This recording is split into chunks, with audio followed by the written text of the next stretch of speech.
नमस्कार, मैं हरिशंकर और स्वागत है आपका हमारी YouTube चैनल परिवर्तन एकेडमी में। मित्रों, पिछले दिन हमने पहली वीडियो को देखा था और आज भी हम उसको आगे कंटिन्यू कर रहे हैं और आपको बता दें कि संस्कृत शिक्षण विधि संपूर्ण टॉपिक पर आधारित वीडियो कोर्स ये हम आपके सामने लाने जा रहे हैं, जिसमें इस वीडियो में हम शिक्षण एवं भाषा कौशल के बारे में चर्चा करेंगे। ठीक है, आपको बता दें कि मुफ्त में पीडीएफ को पाने के लिए आप हमारे टेलीग्राम चैनल को भी ज्वाइन कर सकते हैं, वहाँ से आपको पीडीएफ भी मिल जाएगा। और अगर आप हमारे यूट्यूब चैनल को ज्वाइन करना चाहते हैं तो यहाँ क्लिक करें पर आप क्लिक करेंगे तो आपको यूट्यूब चैनल ज्वाइन हो जाएगा। और यदि आप चाहें तो हमारे फेसबुक से, टेलीग्राम से और यूट्यूब से भी हमसे जुड़ सकते हैं। किसी भी प्रकार की कोई भी दिक्कत हो या फिर नोट्स संबंधी समस्या हो या फिर आपको नोट्स चाहिए आपके व्हाट्सएप नंबर पे, तो आप हमारे दिए गए नीचे वाले नंबरों पर मैसेज कर सकते हैं। व्हाट्सएप आप करिए, वहाँ से आपको नोट्स का पीडीएफ मिल जाएगा। तो आइए शुरू करते हैं। शिक्षण, सबसे पहले बात की जाए कि जो शिक्षण होता है उसमें शिक्ष धातु तथा ल्युट प्रत्यय होता है, जिसका शाब्दिक अर्थ होता है सिखाना। यहाँ ल्युट धातु में आप देखेंगे तो लसक व तद्धिते सूत्र लगता है और जो लसक व तद्धिते सूत्र है उसमें किसी भी उपदेश अवस्था में आए हुए ल को वह इत संज्ञा करता है। बाद में बचता है यू, और जो यू है इसके लिए एक सूत्र होता है युवोर नाको, और युवोर नाको से यू को अन और वू को अक आदेश होता है। तो यहाँ से लसक को तद्धिते की इत संज्ञा हो जाएगी और हलंत्यम से ट की इत संज्ञा हो जाती है। तो तस्य लोपः सूत्र से इन दोनों का लोप हो जाएगा। बाद में बचता है यू, और यू के लिए आदेश हो जाएगा अन। युवोर नाको सूत्र से अन आदेश हो जाता है। ठीक है, और यहाँ से देखेंगे कि जब शिक्ष में आप अन को जोड़ेंगे तो अन को जोड़ने पर शिक्षण हो जाएगा, शिक्षण। ठीक है, और बाद में आप जानते हैं कि एक और सूत्र चलता है रसाभ्याम नोढ़ समान पदे।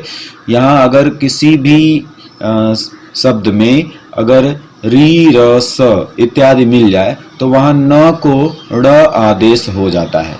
ठीक है, तो ये आप समझ गए होंगे कि शिक्षण में शिक्ष धातु और ल्युट प्रत्यय लगता है और इससे शिक्षण शब्द बन जाता है और शिक्षण का शाब्दिक अर्थ हो जाता है सिखाना।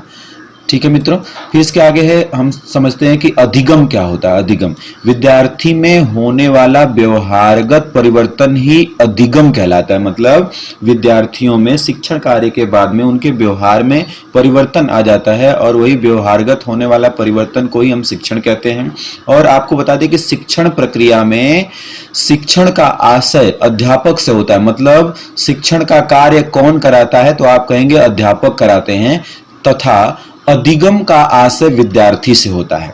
अधिगम का आशय विद्यार्थी से, इसका मतलब यह है कि जो अधिगम कार्य होता है वह शिक्षक में नहीं होता है बल्कि वह छात्र में होता है। तो आप समझ गए होंगे कि शिक्षण प्रक्रिया में शिक्षण का आशय अध्यापक से होता है तथा अधिगम का आशय छात्र से होता है। और अधिगम क्या है, तो अधिगम व्यवहार, जो विद्यार्थी है उसके व्यवहार में आने वाला जो भी परिवर्तन हो जाता है नए शिक्षण कार्य से, उसी को हम अधिगम कहते हैं। और शिक्षण क्या होता है, तो अगर आप किसी को भी कोई नई विषय वस्तु को अगर आप सिखा रहे हैं, उसका ज्ञान दे रहे हैं, तो उसी को आप कहते हैं शिक्षण।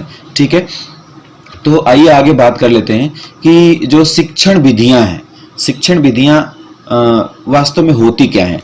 तो आपको बता दें कि जो शिक्षक होता है छात्र को जिस माध्यम से या जिस तरीके से शिक्षा प्रदान करते हैं उस माध्यम को ही हम शिक्षण विधि के नाम से जानते हैं। मतलब आप विषय वस्तु को पढ़ाते समय जिन विधियों का प्रयोग करते हैं ताकि अच्छे से बच्चों में अधिगम हो जाए, ठीक है, उन्हीं को हम कहते हैं शिक्षण विधि। अर्थात शिक्षण कार्य को सफल बनाने के लिए शिक्षक जिन युक्तियों का प्रयोग करता है उन्हें शिक्षण विधियां कहा जाता है। ठीक है, आप समझ चुके होंगे कि शिक्षण क्या है, अधिगम क्या है और शिक्षण विधियां क्या होता है। शिक्षण का संबंध किससे होता है, अध्यापक से, और अधिगम का संबंध किससे होता है, तो वह छात्र से होता है। ठीक है, आइए आगे बात कर लेते हैं शिक्षण की महत्वपूर्ण परिभाषाएं।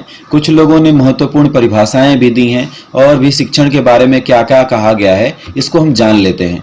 तो जॉन एडसन के अनुसार, जॉन एडसन के अनुसार यह परिभाषा दी गई है कि शिक्षण एक द्विमुखी प्रक्रिया है। इसको आप याद रखेंगे, इसको भूलेंगे नहीं आप, क्योंकि यह परीक्षा की दृष्टि से बहुत ही इंपॉर्टेंट है कि जो शिक्षण है वह एक द्विमुखी प्रक्रिया है, जिसमें शिक्षक एवं छात्र अंतः क्रिया के माध्यम से अधिगम कार्य को सफल बनाते हैं। ध्यान दीजिएगा, शिक्षक किसको सिखाता है? छात्र को। अधिगम किसको होता है? छात्र को। लेकिन वह अधिगम अकेले नहीं होता है, वह अंतः क्रिया के माध्यम से होता है। तो अंतः क्रिया किसके किसके बीच होती है? तो एक शिक्षक के बीच होती है और एक छात्र के बीच होती है। तो जॉन एडिसन ने कहा था कि जो शिक्षण है वह एक द्विमुखी प्रक्रिया है। आइए आगे देख लेते हैं जॉन डीवी के अनुसार। जॉन डीवी के अनुसार क्या कहा गया है?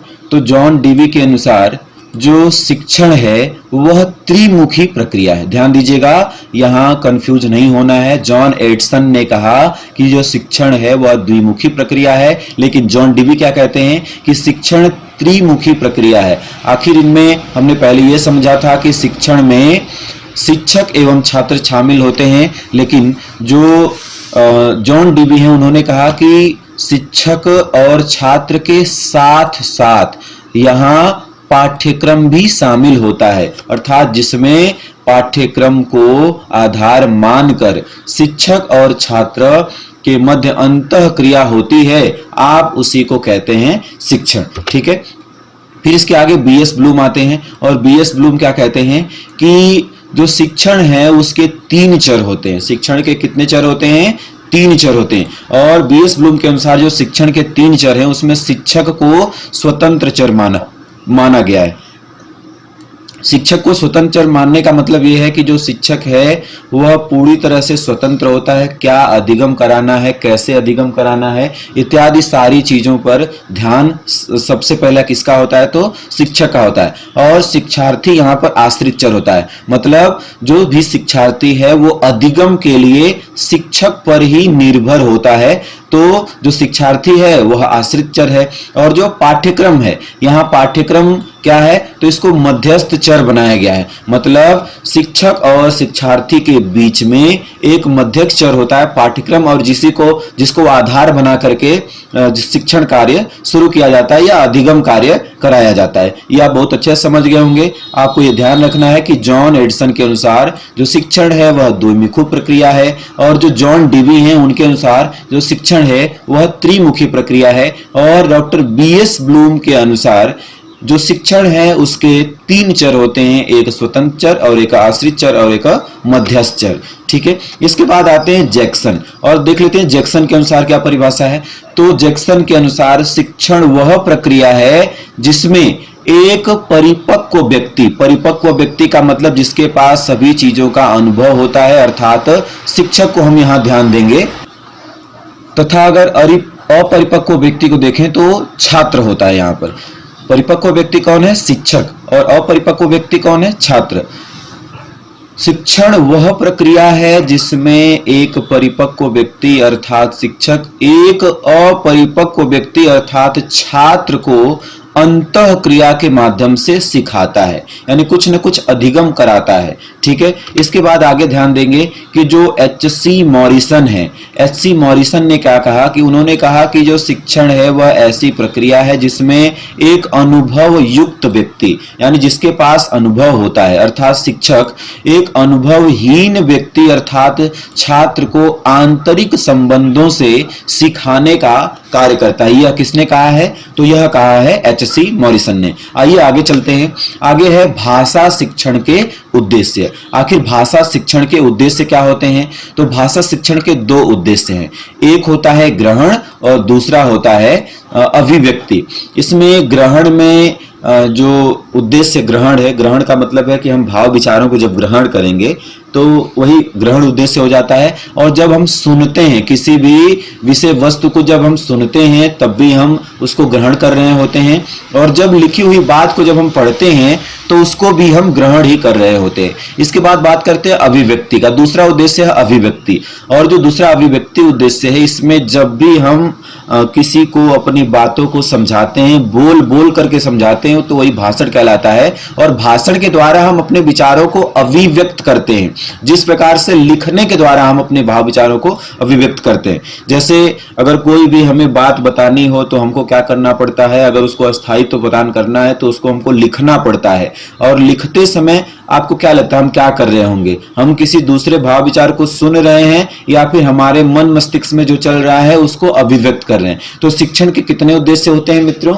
तो शिक्षण के दो उद्देश्य होते हैं भाषा शिक्षण के। एक होता है ग्रहण और एक होता है अभिव्यक्ति। इसमें जो ग्रहण है और इसके अंतर्गत आने वाले श्रवण और पठन है, ये भाषा के आंतरिक स्रोत माने जाते हैं, और जबकि जो अभिव्यक्ति और भाषण और लेखन है यह भाषा के बाह्य स्रोत माने जाते हैं।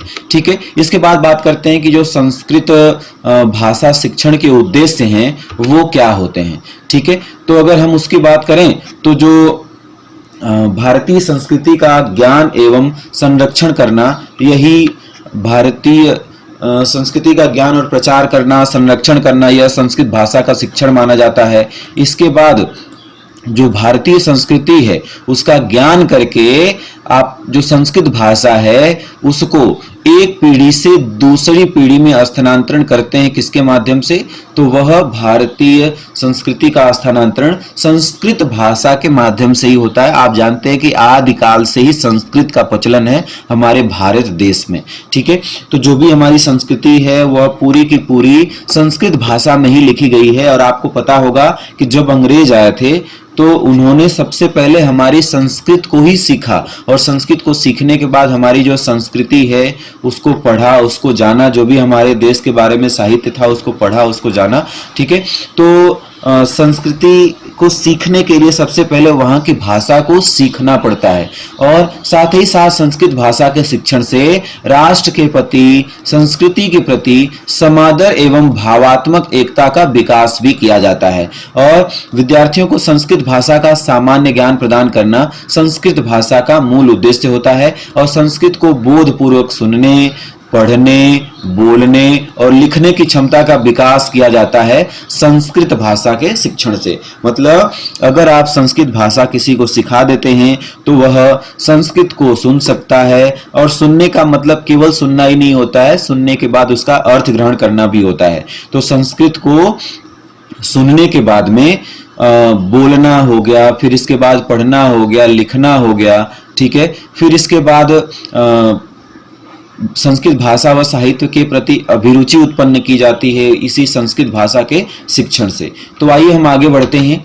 इसमें अब हम चर्चा करेंगे भाषा कौशलों के बारे में, और जिसमें जो भाषा कौशल हैं, देखिए कौशल क्या चीज होती है? तो कौशल वह है हम जिसके द्वारा किसी भी कार्य को सुगमता पूर्वक या बहुत ही सरल तरीके से या बहुत ही कम समय में करने की क्षमता रखते हैं, उसी को हम कौशल कहते हैं। ठीक है, तो अगर भाषा को हम सीखना चाहते हैं तो उसके पहले हमको कुछ कौशल हैं, अगर वो उसमें हम अगर दक्ष हो जाते हैं तो हमको संस्कृत भाषा बिल्कुल आसानी से आ जाएगी।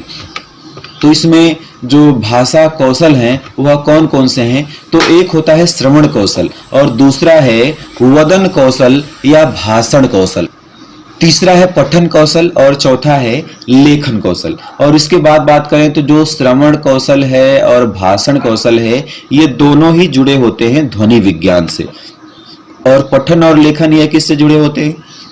तो यह लिपि विज्ञान से जुड़े होते हैं, क्योंकि आप लिखे हुए को ही पढ़ते हैं। और लेखन कौशल चाहे पठन कौशल, इसमें लिपियों का प्रयोग किया जाता है। जैसे आप जानते होंगे कि जो हमारी संस्कृत भाषा है इसमें देवनागरी लिपि चलती है। ठीक है, तो आप समझ चुके होंगे कि जो श्रवण कौशल है और जो भाषण कौशल है यह किस विज्ञान से जुड़े हुए हैं? तो यह ध्वनि विज्ञान से जुड़े हुए हैं, जबकि पठन और लेखन यह जुड़े होते हैं लिपि विज्ञान से। इसके बाद ध्यान दीजिएगा कि पिछली बार हमने पढ़ा था कि जो श्रवण है और पठन है, हम इसके द्वारा भाव विचारों को ग्रहण करते हैं, अर्थात यह ग्रहण कौशल माना जाता है। फिर इसके बाद है कि जो वदन है यानी भाषण है, हम किसी भी बात को अगर बोलते हैं चाहे हम लिखते हैं तो जो भाषण कौशल है और लेखन कौशल है, हम इसके द्वारा अपने भाव विचारों को दूसरों के सामने अभिव्यक्त करते हैं। ठीक है, तो यह अभिव्यक्ति कौशल के अंतर्गत आता है। तो आप समझ चुके होंगे कि जो श्रवण है, पठन है, यह ग्रहण कौशल के अंतर्गत आता है, और जो पठन के साथ साथ जो लेखन और भाषण है या लेखन और भाषण अभिव्यक्ति कौशल के अंतर्गत आते हैं। आइए जान लेते हैं कि जो भाषा कौशल के सोपान क्या होते हैं, यानी चरण क्या होते हैं, किस तरह से हम भाषा कौशलों को सीखते हैं ताकि हम अपनी संस्कृत भाषा या किसी भी भाषा में दक्ष हो सकते हैं। तो सबसे पहले नंबर पे आता है श्रवण कौशल, और श्रवण कौशल के बाद आता है भाषण कौशल, और भाषण के बाद तीसरे नंबर पे आता है पठन कौशल, यानी पहले श्रवण सीखना होगा, फिर इसके बाद भाषण सीखना होगा, फिर इसके बाद पठन सीखना होगा, और पठन के बाद ही हम लेखन कौशल को सीखते हैं। और जब हम इन चारों कौशलों को सीख जाते हैं तब हम भाषा में दक्ष हो जाते हैं, यानी भाषा की उपलब्धि हो जाती है। तो आप समझ गए होंगे कि यह जो श्रवण है, भाषण है, पठन है, लेखन है, यह एक मनोवैज्ञानिक कौशल, जो मनोवैज्ञानिक क्रम माना गया है। जबकि आप ध्यान देंगे कि जो ये चार कौशल हैं, इन चारों कौशलों का सही क्रम में जब आप विकास कर लेते हैं तो उससे संस्कृत भाषा में आपको दक्षता मिल जाती है। और यह जो क्रम है यह मनोवैज्ञानिक क्रम माना गया है। अतः संस्कृत छात्रों से अनुरोध है कि इन चारों कौशलों का सही क्रम में अभ्यास करें, तभी भाषा का सही विकास हो पाएगा। और इन चारों कौशलों के अलावा चिंतन, ध्यान दीजिएगा, इन चारों कौशलों के अलावा चिंतन भी भाषा कौशल का ही एक भाग माना जाता है। परंतु हम लोग जब भी पढ़ेंगे भाषा कौशलों को तो केवल चार कौशलों का नाम लेते हैं, एक श्रवण कौशल, एक भाषण कौशल, एक पठन कौशल और एक लेखन कौशल। लेकिन ध्यान देने वाली बात यह है कि इसमें चिंतन कौशल भी इसके अंतर्गत ही रखा गया है। ठीक है, आइए जान लेते हैं कि भाषा कौशल के उद्देश्य क्या होते हैं। तो जो भाषा कौशल के उद्देश्य हैं, अर्थात श्रवण कौशल और भाषण कौशल और पठन कौशल और लेखन कौशल के उद्देश्य में क्या क्या उद्देश्य होते हैं। तो श्रवण कौशल का उद्देश्य होता है श्रुत्वा अर्थ ग्रहणम, यानी सुन करके अर्थ को ग्रहण करना ही श्रवण कौशल का उद्देश्य माना जाता है। यानी ऐसी बात नहीं है कि केवल आप किसी भी बात को सुन लेते हैं तो इस श्रवण कौशल माना जाएगा, नहीं। अगर आप सुन करके भाव विचारों को समझ जाते हैं तो उसको श्रवण कौशल माना जाएगा। अर्थात जो श्रवण कौशल का उद्देश्य होता है वह होता है सुन करके अर्थ को ग्रहण कर लेना। आगे आता है वदन या भाषण कौशल। अगर भाषण कौशल की बात करें तो यहाँ मौखिका अभिव्यक्ति ही, यानी मौखिक अभिव्यक्ति ही वदन या भाषण कौशल का उद्देश्य होता है। उद्देश्य का मतलब ये है कि जब हम किसी भी बात को बोल करके अगर अभिव्यक्त करते हैं तो वही होता है भाषण कौशल का उद्देश्य। फिर इसके बाद आता है पठन कौशल, और पठन कौशल में बात करें तो पठित्वा अर्थ ग्रहणम। पठित्वा अर्थ ग्रहणम का हिंदी अर्थ होता है पढ़ करके अर्थ को ग्रहण कर लेना। अर्थात अगर आप हिंदी भाषा को जानते हैं तो इसका मतलब ये है कि आप उसको कोई भी लिखी हुई विषय वस्तु अगर हिंदी में है तो उसको पढ़ करके उसका अर्थ समझ जाएंगे। लेकिन केवल पठन कौशल ऐसा ही नहीं माना जाएगा कि अगर आपके सामने हिंदी भाषा में ही अगर संस्कृत भाषा का कोई शब्द लिख दिया जाए और उसका आपको अर्थ नहीं आता है तो उसमें आपको पठन कौशल का विकास नहीं माना जाता है। तो पठन कौशल का उद्देश्य क्या हो जाता है कि पढ़ने के साथ साथ जब आप उसका अर्थ ग्रहण कर लेते हैं तभी उसको पठन कौशल कहा जाएगा। और अगला आता है लेखन कौशल, और लेखन कौशल का होता है पठितस्य लिखिताभिव्यक्ति ही, मतलब पढ़े हुए को अगर आप लिख देते हैं या फिर लिख करके अभिव्यक्त करते हैं तो वही बोला जाएगा कि आप में लेखन कौशल का विकास हो गया है। यहाँ आप देख रहे होंगे कि श्रुत्वार्थ ग्रहणम और पठित्वा अर्थ ग्रहणम, इन दोनों में ग्रहणम जुड़ा है। इसका मतलब ये है कि ये दोनों ही किस कौशल के अंतर्गत आते हैं, तो ये दोनों आते हैं ग्रहण कौशल के अंतर्गत। ठीक है, इसके बाद आप देख रहे होंगे कि मौखिकाभिव्यक्ति और लिखिताभिव्यक्ति, यहाँ अभिव्यक्ति जुड़ा हुआ है। इसका मतलब ये दोनों ही आ जाते हैं अभिव्यक्ति कौशल के अंतर्गत। ठीक है, तो मुझे उम्मीद है कि आप इसको बहुत ही बेहतर तरीके से सीखे होंगे। अगर आपको लगता है कि नहीं, एक बार में आपसे नहीं हो पा रहा है, तो आप वीडियो को बार बार रिवाइज करके आप इन सभी विषय वस्तु को, जितना भी हमने मेहनत करके बनाया है, अगर आप इसको पढ़ लेते हैं तो मुझे उम्मीद और इस बात का पूरा विश्वास है कि आपके सामने अगर इस तरह का कोई भी प्रश्न आता है तो आप उसको कर लेके जाएंगे और कोई भी समस्या आपको नहीं आने वाली है। और मित्रों, हमारी वीडियो को यहाँ तक देखने के लिए आपका बहुत बहुत धन्यवाद है। और आपको बता दें कि इस पीडीएफ को और वीडियो को बनाने में मित्रों बहुत मेहनत करनी पड़ती है, इसलिए आपसे विनम्र निवेदन है कि आप कृपया इसे ज़्यादा से ज़्यादा लोगों तक शेयर करें और हमारे इस फ्री ऑफ कॉस्ट एजुकेशन की मुहिम को आगे बढ़ाने में हमारा सहयोग करें। और यदि आप हमारे YouTube चैनल को अभी तक सब्सक्राइब नहीं किए हैं तो हमारे YouTube चैनल को सब्सक्राइब करना ना भूलें। और यदि आप PDF के माध्यम से YouTube चैनल पर जाना चाहते हैं तो यहाँ क्लिक करें, जो लिखा गया है इस पर अगर आप क्लिक करते हैं तो यहाँ से आप रीडायरेक्ट हो जाएंगे हमारे YouTube चैनल पे। ठीक है, और यदि कोई भी आपको समस्या होती है तो आप हमारे दिए गए नंबरों पर आप फ़ोन कॉल भी कर सकते हैं या फिर व्हाट्सएप मैसेज भी कर सकते हैं। हमारे साथ अब तक बने रहने के लिए आपका बहुत बहुत धन्यवाद।